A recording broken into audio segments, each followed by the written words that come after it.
So it is the question before the nation and definitely the... आजकल एक debate चल रही है केंद्र सरकार और राज्य सरकारों के बीच पैसे के बंटवारे को लेकर। अभी एक प्रपोजल आया है जो स्टेट्स की फंडिंग को डायरेक्टली इम्पैक्ट कर सकता है। क्या है ये इश्यू, क्यों स्टेट्स अपोज कर रहे हैं, इस वीडियो में हम ये समझेंगे। सबसे पहले ये समझना जरूरी है कि भारत एक फेडरल स्ट्रक्चर पर काम करता है जिसमें सेंट्रल और स्टेट गवर्नमेंट्स दोनों अपनी इकोनॉमी चलाने के लिए टैक्सेस कलेक्ट करते हैं।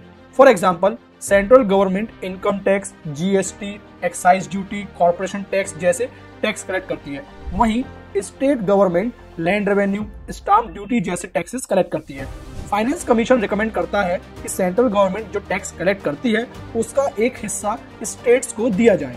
2015 में 14th फाइनेंस कमीशन ने स्टेट्स का शेयर 32% से बढ़ाकर 42% कर दिया था। उसके बाद 15th फाइनेंस कमीशन ने इसे 41% पर फिक्स किया था। अब प्रपोज्ड रिडक्शन का प्लान आ रहा है जो स्टेट्स की फाइनेंशियल ऑटोनॉमी को इफेक्ट कर सकता है, जिसकी वजह से स्टेट्स खुश नहीं है, क्योंकि अगर सेंटर उनका शेयर कम करेगा तो राज्य सरकारों की स्कीम्स और वेलफेयर प्रोग्राम्स पर बड़ा इम्पैक्ट पड़ेगा। Why states are opposing this reduction? आइए हम इन रीजंस को जानते हैं। पहला, less funds for development. Education, health, infrastructure जैसे इंपॉर्टेंट प्रोजेक्ट्स पे इम्पैक्ट पड़ेगा।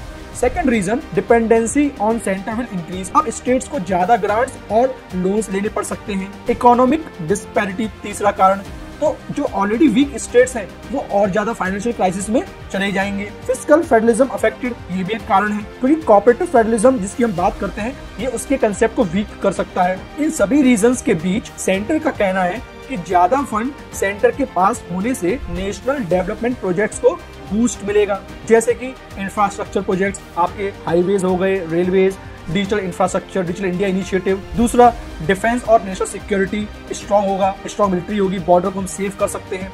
तीसरा, इकोनॉमिक स्टेबिलिटी, जैसे कि फिस्कल डेफिसिट को हम कंट्रोल कर सकते हैं, और इन सारी चीजों में हमें बड़ी मदद मिलेगी। पर बड़ा सवाल ये है, क्या नेशनल ग्रोथ के नाम पर स्टेट्स का शेयर कम करना सही होगा? अभी भी ये डिबेट चल रही है और इस पर फाइनल डिसीजन फाइनेंस कमीशन और गवर्नमेंट के डिस्कशन के बाद होगा। आगे क्या हो सकता है, या तो स्टेट और सेंटर समझौता कर लें और एक बैलेंस्ड अप्रोच अपना लें, या फिर स्टेट्स सेंटर के इस फैसले को कोर्ट में चैलेंज कर सकते हैं। तो इस लीगल रास्ता अपनाया जा सकता है सुप्रीम कोर्ट का दरवाजा खटखटा के। तो क्या स्टेट्स का शेयर कम होना चाहिए? आप कमेंट में जरूर बताइए। Thank you.